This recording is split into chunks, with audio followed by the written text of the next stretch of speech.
Hello and welcome to 90 Production Films and Music. I am Dikshant and this is Inside a Movie.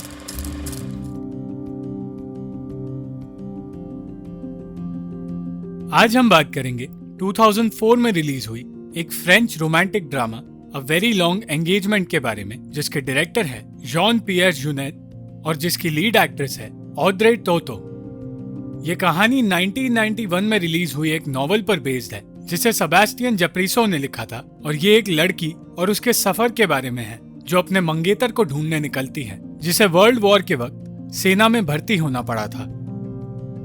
कहानी की शुरुआत होती है जहां हमें बताया जाता है कि 6 जनवरी 1917 में 5 लोगों को सेना में सजा दी जा रही है और उन्हें लड़ाई के लिए जबरदस्ती आगे ले जाया जा रहा है। उनमें से एक है बास्तोश, जो पहले कभी एक खुशमिजाज कारपेंटर हुआ करता था और वेरोनिक नाम की एक लड़की से प्यार करता था। वॉर के बीच उसने गलती से अपने खुद के हाथ पर गोली मार दी, जिसकी वजह से उसे कोर्ट मार्शल कर दिया गया और मौत की सजा सुनाई गई। दूसरा आदमी है फ्रांसिस, जो एक रेलवे स्टेशन पर वेल्डिंग का काम करता था। वो हमेशा से सिपाहियों को ये समझाने की कोशिश करता था कि इस वॉर में सिर्फ गरीब मारे जाएंगे और अमीर पैसे कमाएंगे, पर उसकी बात कोई नहीं सुनता था।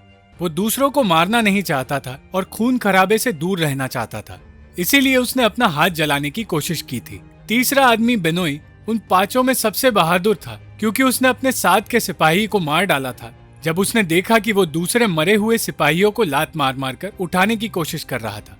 ये बात किसी को पता नहीं चली, पर उसने भी अपने आप को चोट पहुंचाकर वहां से निकलने की कोशिश की। वो एक किसान था जिसे उसके परिवार के सामने ही जबरदस्ती वॉर में भेज दिया गया। चौथा आदमी एंजल, जो अपने नाम से बिल्कुल उल्टा था। वो एक गुंडा था जो 5 साल के लिए जेल भी जाकर आ चुका है। मौत के डर से उसने भी अपने हाथ पर गोली चला दी थी। और 5वां था मनेक नाम का एक लड़का, जो 20 साल का होने ही वाला है। वो लाइट हाउस के पास तेज लहरों के बीच काम किया करता था, पर लोगों को अपने आसपास मरते हुए देख अब वो हर चीज से डरने लगा है और उसने भी वहां से निकलने की कोशिश की। वो अपनी मंगेतर मटिल्डा के पास जाना चाहता था, पर उसे कोर्ट मार्शल कर दिया गया। मनेक और मटिल्डा एक दूसरे से जुड़े हुए हैं, और अगर मनेक की मौत हो गई होती तो मटिल्डा को समझ आ जाता। उसके मौत की सजा का नोटिस जब से मटिल्डा को मिला है, तब से वो यही मानती है कि मनेक अब भी जिंदा है, और एक पल के लिए भी ये नहीं मानती कि वो उस सजा के चलते मारा गया है। 3 सालों बाद 1920 में मटिल्डा के लिए एक हॉस्पिटल से चिट्ठी आती है एक पेशेंट की, जो 1917 में मनेक से मिला था। वो बताता है कि एक खंडर के पास उसे भेजा गया था कुछ सिपाहियों को ले जाने, और उन्हीं में से एक था मनेक, जिसने शॉक की वजह से अपना मानसिक संतुलन खो दिया था। वो उन 5 को अपने कैप्टन के पास ले जाता है और उसका कैप्टन उस पर चिल्लाता है, ये कहकर कि उसे उन लोगों को रास्ते में ही कहीं छोड़ देना चाहिए था, क्योंकि उसे ऑर्डर्स मिले हैं कि इन लोगों को वॉर के बीच मरने के लिए छोड़ दिया जाए। उस कैंप के लोग उन 5 का ध्यान रखते हैं, और मनेक, जिसकी दिमागी हालत ठीक नहीं थी, उसके लिए वहां का बावर्ची सेलेस्टिन पो वो सब कुछ लेके आता है जो मनेक का खाने का मन था। इस हालत में भी मनेक मटिल्डा के बारे में नहीं भूला, और वो उन सबको बताता है कि मटिल्डा और उसके दिल की धड़कनें जुड़ी हुई है। वो ये कहता है कि उसकी सजा के बाद वो अब सीधा उसके पास जा सकता है, जो सुनकर हर किसी को उसकी हालत पर तरस आता है। और उस रात उन्हें दुश्मनों के आगे छोड़ दिया गया। अब फ्रेंच कैंप को वहां से हटाया जाने वाला है, और अगले दिन उन 5 के नाम पुकारे गए, और उस फार्मर को छोड़कर बाकी 4 ने जवाब दिए। जब वो आदमी अपने सीनियर को उन सबके नाम देने गया, तब उस आदमी ने नाम वाली चिट्ठी पानी में डालकर नाम मिटा दिए और उन्हें वही मरने के लिए छोड़ दिया। उस आदमी को कुछ दिनों बाद एक साथी सिपाही मिला, जिससे पूछने पर उसे पता चला कि उन्होंने 5 लोगों को उस जगह पर छोड़ा था और उन्हें सिर्फ 5 लाशें मिली है, जिसका मतलब ये है कि वो 5 लोग मर चुके हैं। ये सब कुछ बताने के बाद वो आदमी मटिल्डा को एक छोटा डब्बा देता है जिसमें उन 5 सिपाहियों के सामान थे। मटिल्डा अब भी मानती है कि मनेक जिंदा है। उसके अंकल और आंट, जिनके साथ वो रहती है, ये कहते हैं कि उसे मनेक को भूल जाना चाहिए, तो वो उन्हें ये कहती है कि वो जानती है मनेक जिंदा है। अगले दिन वो पेरिस के लिए निकलती है, उन सारे सिपाहियों के परिवारों का पता लगाने जिन्हें सजा दी गई थी, इस उम्मीद से कि उसे मनेक के बारे में कुछ पता चलेगा। एक प्राइवेट डिटेक्टिव की मदद लेकर वो उस किसान की फैमिली का पता लगाती है, पर उसे वहाँ कुछ नहीं मिलता। वो अपने लॉयर की भी मदद लेती है, जिन्होंने उसके माता पिता की मौत के बाद मटिल्डा की मदद की थी। और जब वो उसकी मदद करने के लिए नहीं मानते तो मटिल्डा ये कहकर उन्हें मना लेती है कि उसकी तबीयत और बिगड़ गई है, जबकि बचपन में उसे पोलियो होने की वजह से सिर्फ चलने में दिक्कत होती है। वो प्राइवेट डिटेक्टिव एंजल की गर्लफ्रेंड टीना को ढूंढने निकलता है, जो उसे कहीं नहीं मिलती क्योंकि वो फरार है। पर हमें ये पता चलता है कि टीना उस आदमी को मारने गई है जिसने उन 5 सिपाहियों के नाम की चिट्ठी खराब कर दी थी। मटिल्डा को धीरे धीरे लगने लगता है कि मनेक सचमुच मारा गया है, पर वो अब भी उम्मीद नहीं छोड़ना चाहती। उसे वो दिन याद आता है जब मनेक उसे एक चर्च बेल के पास ले गया था और उसने उस बेल पर MMM यानी मनेक मैरीज मटिल्डा लिखा था। एक दिन मटिल्डा के लिए चिट्ठी आती है जो उस कारपेंटर बास्तोश की गर्लफ्रेंड ने उसे भेजी थी। उसमें उसने लिखा था कि एक रात कोई औरत उसके पास आई थी और बास्तोश के बारे में पूछने लगी। उस औरत ने उसे कहा कि बास्तोश वहां से भाग निकला था और उसके साथ एक और कैदी था जो वो मानती है उसका खुद का बॉयफ्रेंड एंजल है। मगर चिट्ठी पढ़ने के बाद मटिल्डा को लगता है कि वो कैदी एंजल नहीं मनेक होगा। एक एक करके मटिल्डा के लिए बहुत सारी चिट्ठियां आने लगी। वो सारी चिट्ठियां उस आदमी सेलेस्टिन पो के बारे में थी जिसने मनेक को उसका मनपसंद खाना दिया था। एक दिन प्राइवेट डिटेक्टिव आकर मटिल्डा को बताता है कि उसे बास्तोश के जिगरी दोस्त बिस्किट का पता चल गया है और वो उसी कैंप में उन 5 के साथ था।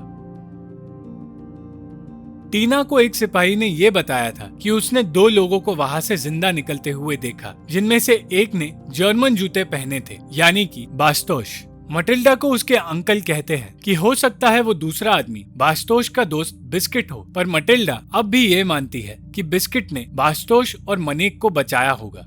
वो पेरिस फिर से जाती है बिस्किट की पत्नी से मिलने, जो शायद उन दोनों के बारे में जानती हो। पहले तो वो बात करने से इनकार करती है, पर उससे सब कुछ एक लेटर में लिखने का वादा करती है। और कुछ दिनों बाद वो मटिल्डा के लिए एक चिट्ठी लिखकर भेजती है। चिट्ठी में उसने अपने और बिस्किट के बारे में लिखा था, जो वॉर में जाने के बाद पूरी तरह बदल गया था। वॉर में हुई चीजों के बाद वो हमेशा के लिए डर कर रहने लगा और उन चीजों को भूल नहीं पा रहा था। उसकी पत्नी और बास्तोश के बीच एक अफेयर शुरू हो गया था, जिसकी वजह से उन दोनों की दोस्ती टूट गई थी। चिट्ठी के अंत में वो ये लिखती है कि बास्तोश मारा गया था और बिस्किट एक हॉस्पिटल में बॉम्ब फटने की वजह से मारा गया। ये सब पढ़ने के बाद मटिल्डा परेशान हो जाती है और उसके लॉयर उसे फोन पर बताते हैं कि उन्हें पता चला है कि मनेक और बाकी के 4 सिपाहियों की मौत हो गई थी और उन्हें एक कब्रिस्तान में दफनाया गया है। वो लड़का जिसे मटिल्डा बचपन से प्यार करती थी और जो बचपन से ही मटिल्डा का ध्यान रखता था, उसकी मौत की पक्की खबर सुनने पर मटिल्डा टूट जाती है। वो फिर भी मनेक को ढूंढना बंद नहीं करती और मानती है कि टीना की मदद से उसे कुछ पता चल सकता है। एक रात सेलेस्टिन पो मटिल्डा के डाले गए एड को देखकर उसके घर आता है और बताता है कि उसने मनेक को मरते हुए नहीं देखा और आखिरी बार जब उसने उसे देखा तब वो एक पेड़ पर कुछ लिख रहा था और तब उस पर गोलियां चली। सेलेस्टिन ने सिर्फ 3 लोगों को उसकी आंखों के सामने मरते हुए देखा। टीना के बॉयफ्रेंड एंजल को, रेलवे स्टेशन पर वेल्डिंग करने वाले फ्रांसिस को और बास्तोश को, जिस पर उसी वक्त गोलियां चली थी जब मनेक पर चली थी। सेलेस्टिन ये भी बताता है कि बास्तोश के जिंदा होने का कोई सवाल ही नहीं, क्योंकि बिस्किट ने वो जर्मन जूते बास्तोश से ले लिए थे। तो जो जिंदा बचकर आया है और जिसने जर्मन जूते पहने हैं वो बास्तोश नहीं है, जिसका ये मतलब है कि टीना गलत आदमी को ढूंढ रही है। ये सुनकर मटिल्डा की 3 सालों की बची हुई उम्मीद भी खत्म हो जाती है।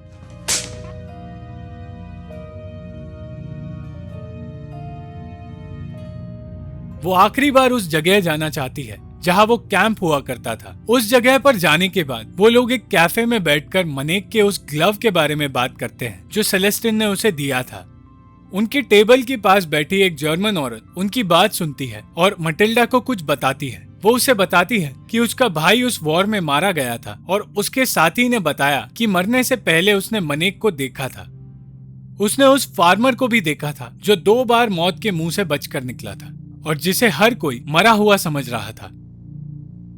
वहीं दूसरी ओर टीना पकड़ी जाती है और इस बात का पता चलते ही मटिल्डा उससे मिलने जाती है। टीना तब उसे बताती है कि उसने जिन्हें मारा है वो सारे वो ऑफिसर्स थे जिनकी वजह से वो 5 सिपाहियों को मौत के मुंह में ढकेला गया था। प्रेसिडेंट ने उन 5 को माफ करने का फैसला किया था और उन्हें घर भेजने का ऑर्डर दिया था, पर उन्होंने वो ऑर्डर कभी बाहर ही नहीं आने दिया। और इस सब के बारे में एक मेडिक से पता चलने के बाद टीना ने उन सब से बदला लिया। जाते जाते मटिल्डा उसे एंजल की घड़ी देती है जिसमें उसे एक पेपर मिलता है। उसमें एंजल ने लिखा था कि वो अपनी जिंदगी में खुश रहे और बदला लेने के बारे में ना सोचे। मटिल्डा और सेलेस्टिन ने एक चिट्ठी देखी थी जिसे फिर से देखने के बाद मटिल्डा को समझ आता है कि उस चिट्ठी में कोई कोड है और उस कोड को ढूंढते हुए मटिल्डा को एक मैसेज मिलता है। वो मैसेज पढ़कर मटिल्डा उस जगह जाती है जो उस चिट्ठी में बताई गई थी और उसे तब पता चलता है कि वो चिट्ठी उस किसान ने भेजी थी जो वहां से जिंदा बचकर निकला था। वो एक बंकर में जाकर छिप गया था और तब उस बंकर में बिस्किट आया और उसने दम तोड़ दिया। तब वहां बिस्किट के साथ अपना सामान बदलकर वो वहां से निकला और उसने मनेक को देखा। मनेक की आंखों में जीने की चाह देखकर वो उसे अपने साथ वहां से बाहर ले आया, पर जिस हॉस्पिटल में उनका इलाज हो रहा था वहां बॉम्ब गिरने पर सबकी मौत हो गई और वो अकेला एक रूम में बचा। उस दिन के बाद उसने मनेक को वापस नहीं देखा। किसान से बात कर मटिल्डा वहां से वापस अपने घर जाती है और तब वो प्राइवेट इन्वेस्टिगेटर उसे एक चिट्ठी भेजकर बताता है कि मनेक जिंदा है। वो मटिल्डा से मिलता है और कहता है कि मनेक जिंदा है और ठीक है, पर वो अपनी याददाश्त खो चुका है। और ये बात उसे एक औरत के जान पहचान वालों ने दी थी, जिस औरत के मरे हुए बेटे का टैग लेकर मनेक वहां से बाहर आया था और उसी औरत ने मनेक को अपना बेटा बनाकर गोद ले लिया था। उस औरत की मौत एक एक्सीडेंट में हो गई है और मनेक अब अकेला है। 3 सालों तक मटिल्डा ने अपनी उम्मीद को खत्म नहीं होने दिया और हर किसी के कहने के बावजूद उसने मनेक को ढूंढना नहीं छोड़ा और अब वो फाइनली मनेक से मिलने जा रही है, जिसे ये तो पता है कि मटिल्डा नाम की एक लड़की उससे प्यार करती है और उससे मिलना चाहती है, पर वो जानता नहीं कि वो लड़की है कौन। मटिल्डा को देखकर मनेक उससे उसके पैर के बारे में वही सवाल पूछता है जो उसने तब पूछा था जब वो दोनों पहली बार बचपन में मिले थे। और अंत में मनेक को ठीक देखकर और खुश देखकर मटिल्डा उसके साथ बैठ जाती है। Thank you for watching the video. अगर आपको ये वीडियो पसंद आई तो लाइक, शेयर और कमेंट जरूर करना और चैनल को सब्सक्राइब करना मत भूलना।